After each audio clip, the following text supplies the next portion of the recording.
सुखी वैवाहिक जीवन के लिए द्रौपदी ने बताए थे ये सूत्र। महाभारत की कहानी से सभी वाकिफ है।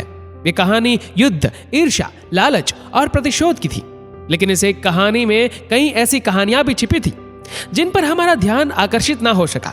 द्रुपद नरेश की पुत्री द्रौपदी का विवाह यूं तो अर्जुन से हुआ था, लेकिन मां की आज्ञा को टाल ना पाने की स्थिति में पांचों पांडवों ने द्रौपदी को अपनी पत्नी स्वीकार किया। इस तरह द्रौपदी आजीवन पांचों पांडवों की पत्नी बनकर रही। वेदव्यास ने इस विवाह से जुड़ी कुछ शर्तें निश्चित की, जिनका पालन करना द्रौपदी समेत सभी पांडवों के लिए अनिवार्य था। आगे की कहानी द्रौपदी और उनके सभी पांडवों के साथ संबंधों से जुड़ी है। वनवास के दौरान द्रौपदी और सभी पांडव वृक्ष की छाया में विश्राम कर रहे थे कि तभी अपनी पत्नी सत्यभामा के साथ श्री कृष्ण वहां पहुंचे। श्री कृष्ण पांडवों के साथ वार्तालाप में व्यस्त हो गए। ऐसे में दोनों स्त्रियां गपशप करने के उद्देश्य से अलग स्थान पर बैठ गई। बातों ही बातों में सत्यभामा ने द्रौपदी से पूछा कि वह कैसे अपने पांचों पतियों को समान रूप से खुद से जोड़कर रखती है, कैसे वे उन सभी को एक अच्छा विवाहित जीवन दे पाती है।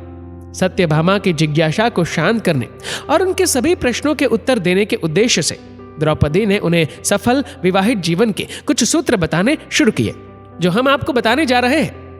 द्रौपदी ने कहा था कि अगर पति पत्नी एक दूसरे के साथ संतुष्ट और खुशहाल रहना चाहते हैं तो दोनों के बीच में किसी भी तरह की ईर्ष्या जैसी भावना नहीं होनी चाहिए।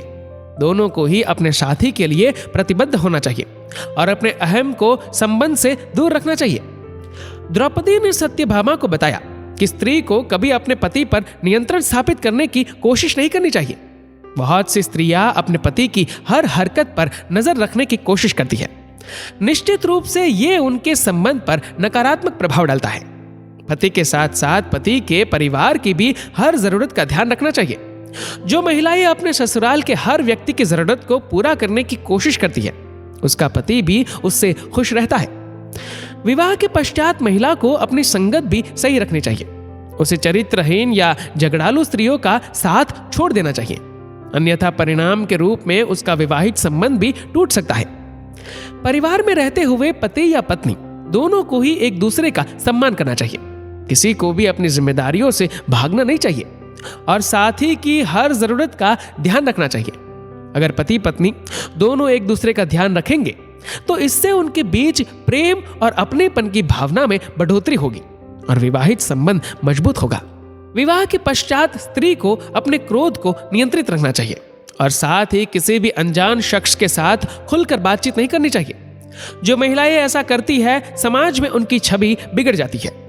द्रौपदी के अनुसार एक सुखद विवाहित जीवन की सबसे पहली शर्त यह है कि पति को अपनी पत्नी की हर जरूरत को पूरा करना चाहिए, उसे संतुष्ट करना चाहिए। लेकिन इसके साथ साथ पत्नी को भी चाहिए कि वे अपने पति से अनैतिक इच्छाएं ना रखें। पति को किसी भी हाल में अपनी पत्नी को एक अच्छा जीवन देने की कोशिश करनी चाहिए और साथ ही साथ उसकी सेहत का भी सही ध्यान रखना चाहिए। द्रौपदी के बताए गए उपरोक्त सूत्र एक सुखद विवाहित जीवन के लिए जरूरी है, इसलिए हर स्त्री और हर पुरुष को इस सूत्रों को अपनाना चाहिए। दोस्तों, आपके इस वीडियो के बारे में क्या राय है, नीचे कमेंट करके जरूर बताएगा। और अगर आपको वीडियो अच्छा लगा हो तो इस वीडियो को लाइक करेगा, शेयर करिएगा ज्यादा से ज्यादा लोगों तक। और ऐसी ही और भी पौराणिक बातों के लिए सब्सक्राइब करें हमारे यूट्यूब चैनल को और फेसबुक पर फॉलो करें हमारे पेज को। धन्यवाद।